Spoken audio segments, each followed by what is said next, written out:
Government and Constitution Unit Test. Make sure your name, date, and period is on the test. Number 1. Between 1787 and 1789, a major controversy between the Federalists and Anti-Federalists focused primarily on A. Expansion of slavery into territories, B. The wisdom of creating a two-house legislature, or D. The issue of ratification of the new U.S. Constitution. Number 2. In which year was the Constitutional Convention held? A. 1776, C. 1787, or D. 1803. Number 3. Which set of events is listed in chronological order? B, C, or D?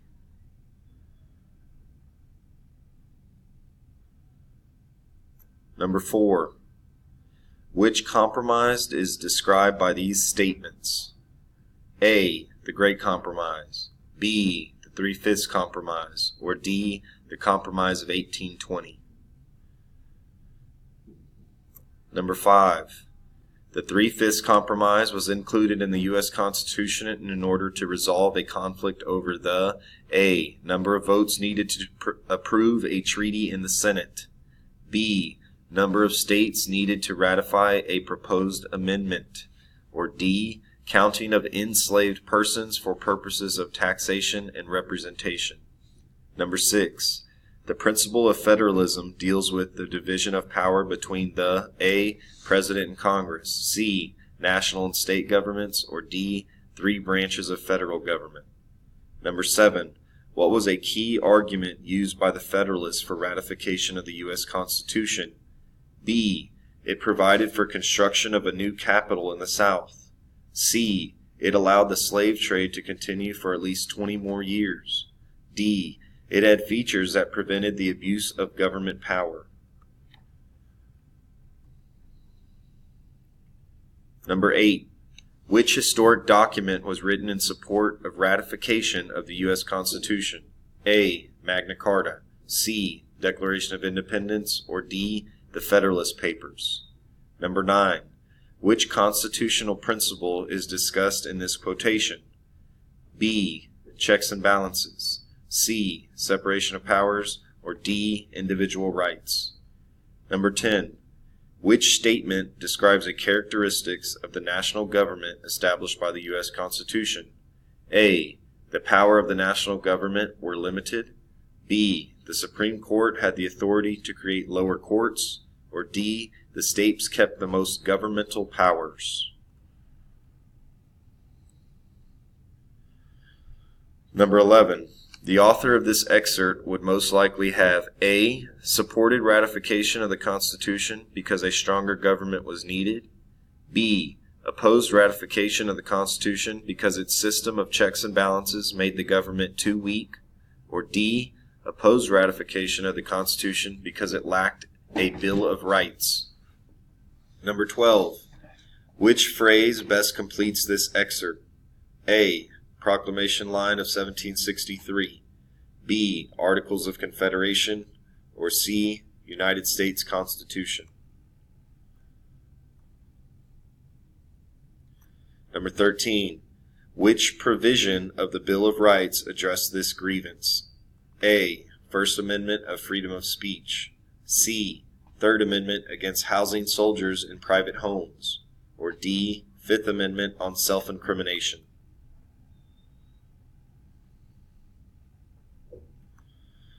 Number 14. This amendment in the Bill of Rights was intended to B. Reduce the rights of citizens of the United States. C. Limit the powers of the federal government. Or D. Assure federal control over state governments. Use the text box in your knowledge of social studies to answer question 15. Number 15. Which freedom guaranteed by the Bill of Rights applies to this situation? A. Freedom of religion. E. The right to petition. Or F. Freedom of speech.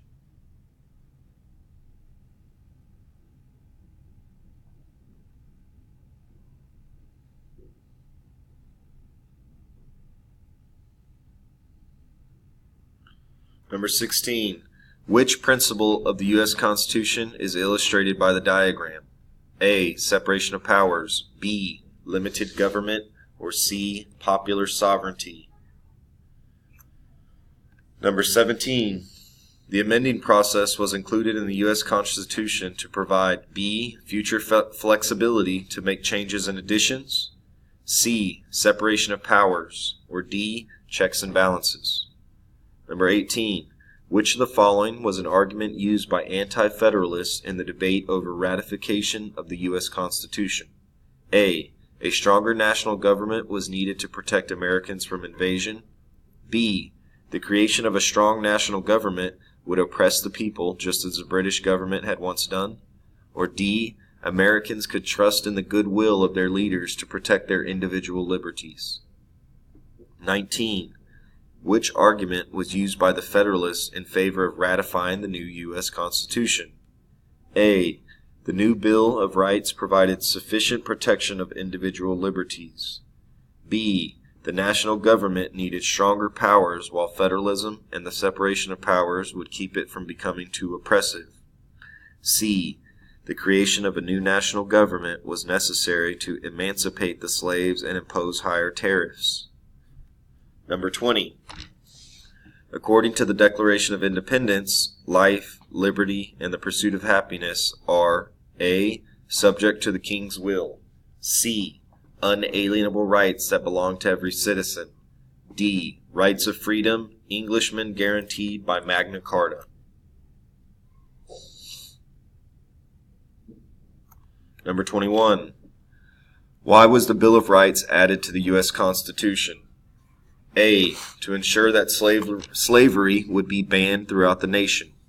B. To allow former slaves to become citizens of the United States. C. To prevent violations of individual rights by the federal government. 22. Which of these prevented Americans from engaging in wars of religion? B. Northwest Ordinance. C. First Amendment. D. Emancipation Proclamation. Number 23. Which of the following is guaranteed to citizens by the Bill of Rights? A. The right to a college education. B. The right to government-sponsored health care. C. The right to borrow money from a bank for a home loan. Or D. The right to a trial by jury if accused of a crime.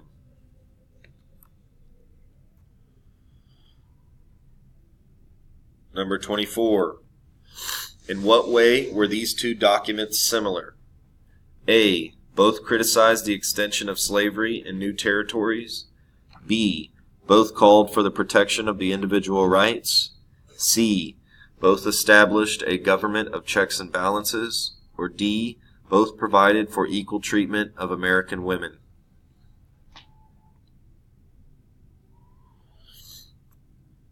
Use the information in the cartoon to answer question 25. The main idea of this cartoon is that the Articles of Confederation, A, would carry the nation into the future. B, had many serious weaknesses and problems. D, created a navy strong enough to protect against foreign invasion.